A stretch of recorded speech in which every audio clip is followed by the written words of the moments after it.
Alright, hello and good morning, y'all. We are here on Video Horror Society, also known as VHS. And this game just launched into early access super recently. I've been playing it since the closed beta. I've really enjoyed my time with it over the last 9 months or however long I've been able to play it.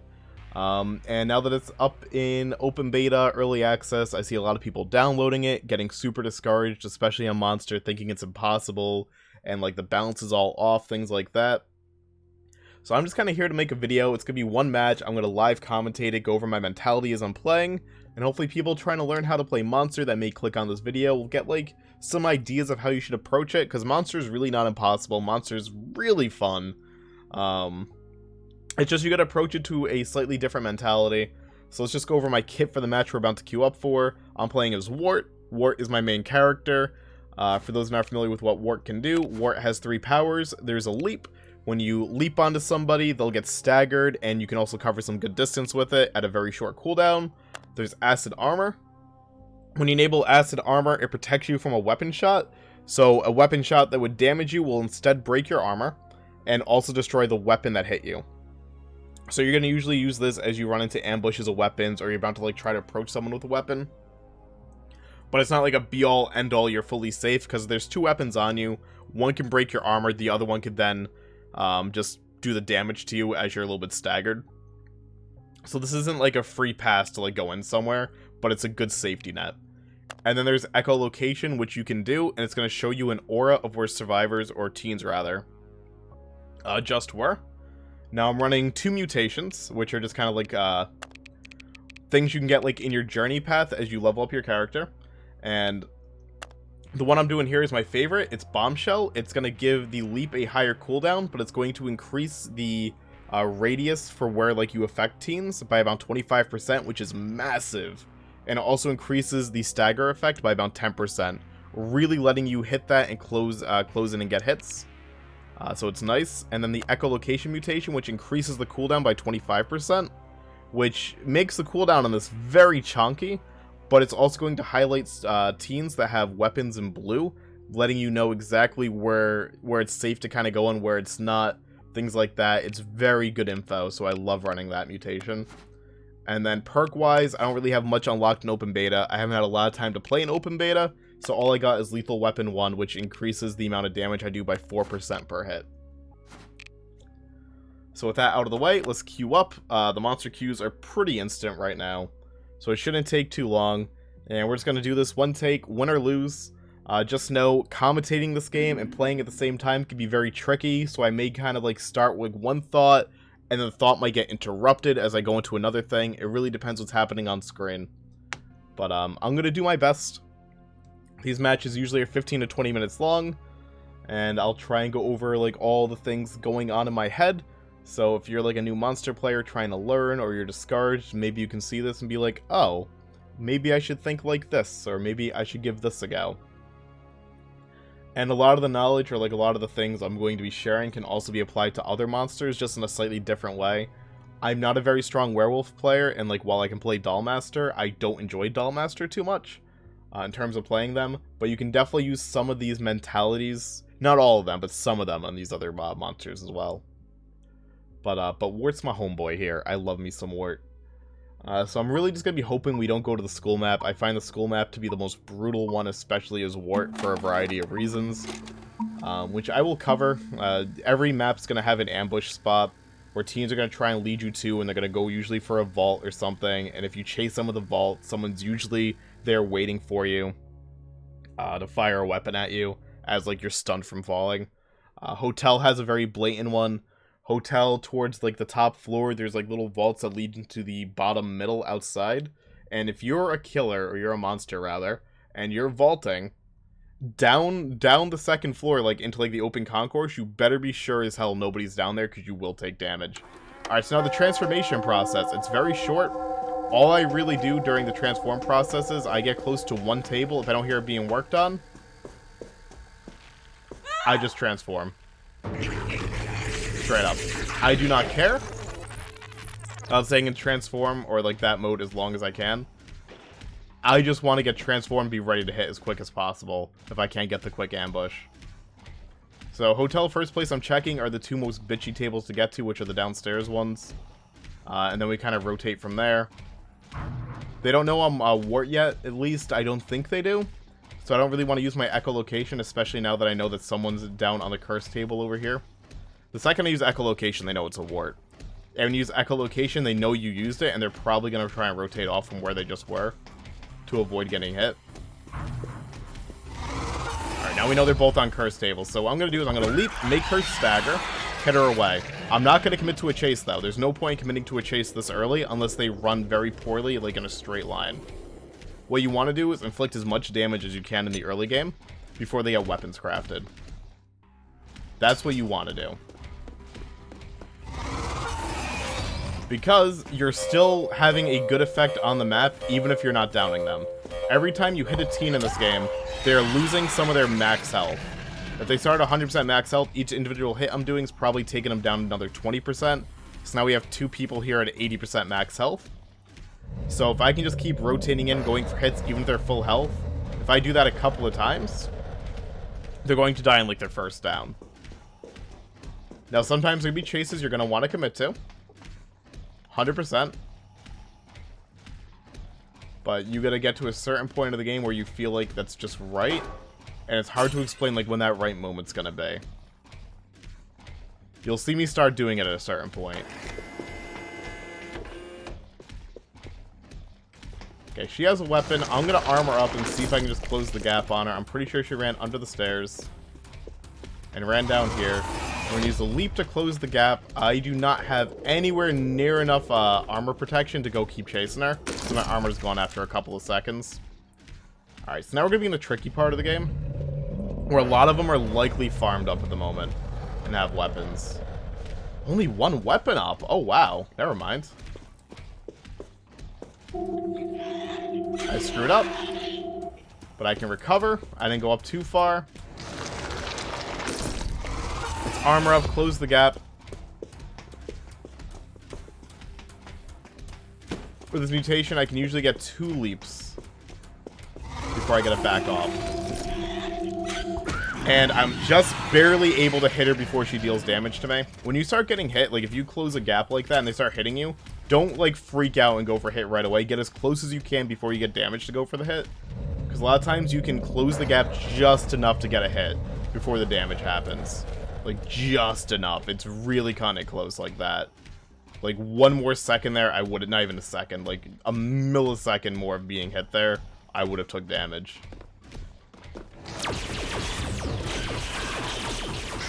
Crap. Alright. That's my misplay. I should have figured they'd be waiting with a weapon there. That's my bad. Let's go... As I'm banished, I'm going to go to a weapon that they need to craft, usually a Sigma they need. Right now they need some holy, so I'm going to prep by this holy table, hope someone's there. They're not. But every now and then you can get a quick lucky hit if you go towards like a Sigma they do need to craft.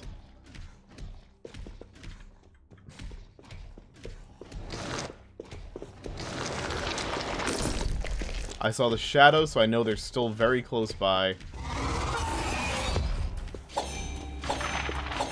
Perfect. So I'm a little bit behind where I would normally want to be here, but that's okay. So my mentality, like what I like doing is I like trying to have 5 hits per down, or per banish I get, because usually a game's around 20 hits. So if I can manage doing about 5 hits every single time I get hit and damaged, I'm usually on par for like a 3-piece or a 4-piece in terms of kills. And right now I am a little bit behind target there, which is not a huge deal.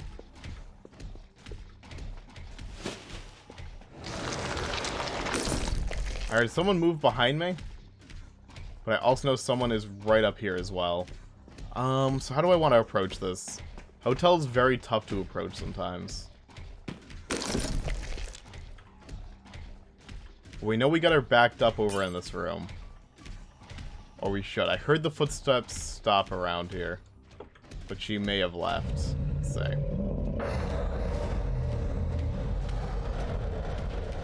Okay, yeah, no, she did keep going. They're working on the vending machine. Interesting. Am I gonna be cut off with a weapon here? Ooh, it's a risky chase. We're good.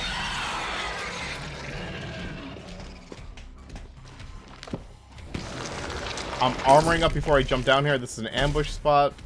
There's a very likely chance they will just have a weapon waiting for me. So I always armor up. If I'm going to chase down there, unless I'm for sure there's nobody there because I did like an echolocation a few seconds prior, I am not vaulting down that without some protection on me. Just not doing it. We currently have 6 hits. I've been damaged once. So we're a little bit behind pace of where I'd want to be. We have 2 weapons down here. 3 weapons even. So we can be kind of careful. She was working on this. I heard the hammers going off on the table. They're likely going to come in this room and cut me off. Because I would feel like that survivor is likely pinging her team. Letting them know, like, I am right there. Is what I would assume.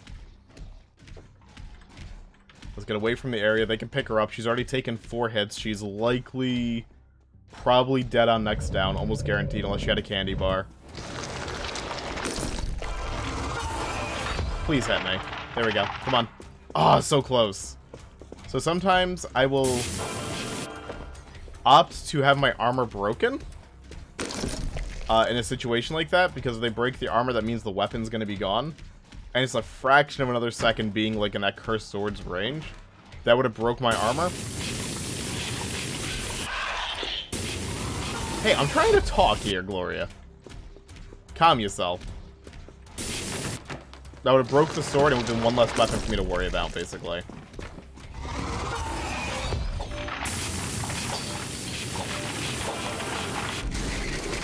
Cool. One's dead. Wow, she did die. And they broke my armor, so they should only have 2 weapons right now. If they have 2 weapons, I think it's just 2 cursed swords.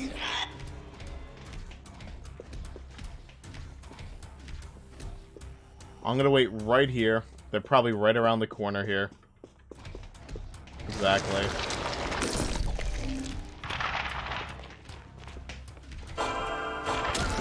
Get a quick hit on you, sir. First hit I got on them. They're gonna rotate away. They have used a lot of shots so far. Like a lot of shots of those cursed sword on me. One more engagement, even if they don't get me. This guy's sword's probably almost on. He's probably down to like 1 or 2 more hits on it. I'm still gonna play it safe before I down him. Alright. Let's do echolocation now. See where they're at. Let's not get like too antsy to move anywhere. They're right below me. And they're also working on holy weapon. I'm gonna let this one go for the heal. I want to cut off the holy weapon making. If I can. Check our corners, because I somehow doubt they really left the area. If they get the book... Hello? Exactly, I didn't hear any running or anything out of this room. Audio in this game is so important. That's how you know if anyone's like still in the room or not. The visual tracking, there's really not a lot of it. There's really not. And now we also know they have a flamethrower ready for me, so that's nice. Yeah, audio tracking super important. So let's use our echolocation again. We know they're around here. But instead I'm going to go for the holy weapon up here. She can get the pickup, that's fine.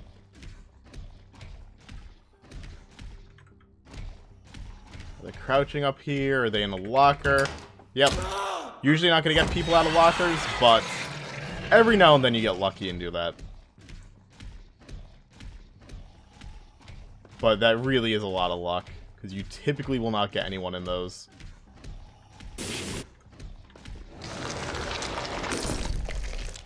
But it's another case of I didn't hear, like, anyone moving up there, but I knew they were up there. And that's one of the few last viable hiding spots nearby. Unless they rotate out of the room.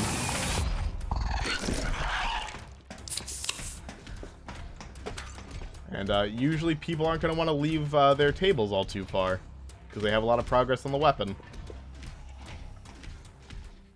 We hear the cursed weapon here being worked on.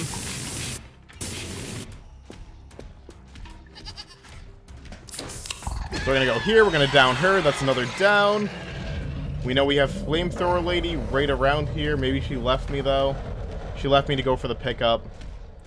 Now it's a 2v1. Even if they get the Book in the Dead, they cannot bring this back to a 4-player match.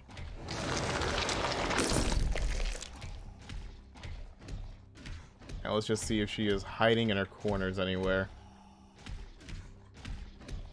That's typically what you're going to have happening. Alright, she got the pickup. I don't know where the down even was, but Rift is up. So Rift can be a colossal trap. If you are a monster, you could be very careful going for the Rift.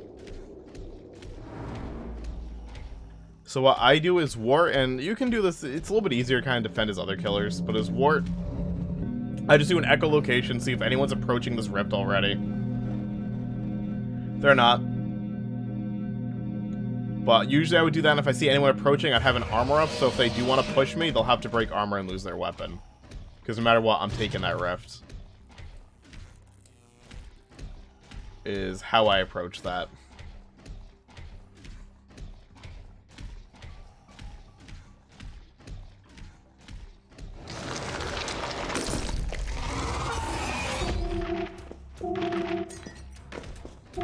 Break it.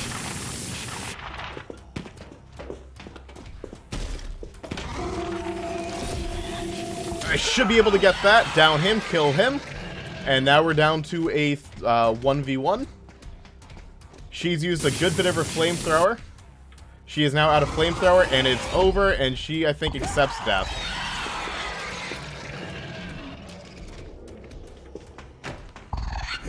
Hey, stop moving. Stop moving.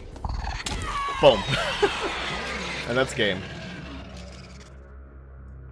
That do be game.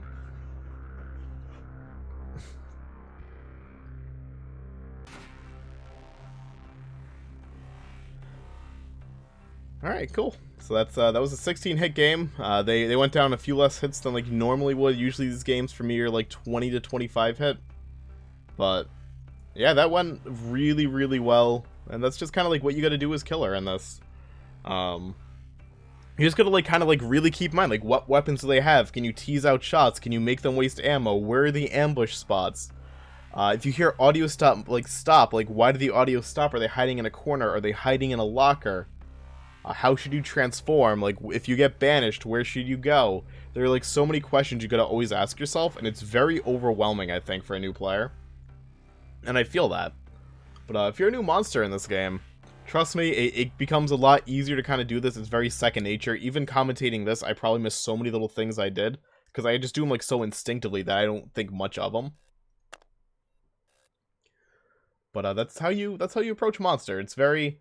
You can't, like, run in there and expect to, like, just do always well. It's a non-stop game of tug-of-war. And actually, as the game gets later on, if it comes down to, like, you only need fire damage left, it tends to get a little bit easier, because you only get to guard 2 tables instead of, like, 8. But, yeah, a lot of this is just, like, knowing where you can rotate, where you shouldn't rotate, how many shots the weapons have, which is all stuff you pick up on time, but don't be afraid to be defensive. Don't be afraid to pull back. Don't overly commit to chases. Like, only take the ones where you can get, like, a quick hit, and then, like, you can just run away. Because one of the big tools that survivors have in this game that I should have mentioned earlier, well, I did mention kind of briefly, is pinging. Teens can ping where the monster is at any given time, like, in real time. So, like, people can kind of look over and see this big ping moving down a hallway, and they go, oh, this person's getting chased here, and the monster's right there. Like, you just want to poke in, do your damage, get the hell out. And if you commit to a chase, you got to be sure you're going to get that down. And that's really all there is to it. But yeah, it's tough, it's tricky, it takes a lot, like, mentally to kind of get in the zone. But hopefully that just kind of shows, like, the mentality you should have. I had a lot of mess-ups there. I probably should have took 1 or 2 more damage, honestly. Should have. I think both teams had their little, like, derpy moments, and that's gonna happen. But, at least I got to show, like, where I made mistakes. Even if I didn't really feel the punishment for them, at least I could be like, oh, I'm dumb, I did this. But yeah. That's going to do it for this VHS video. Hopefully you found it helpful. I know it's like really not much of a tutorial, but it was more of like a this is your mentality kind of video. So if you're trying to play this game, hopefully it helped. But I'm outie. Y'all have fun over here in VHS. Y'all be good. And as always, toodles y'all.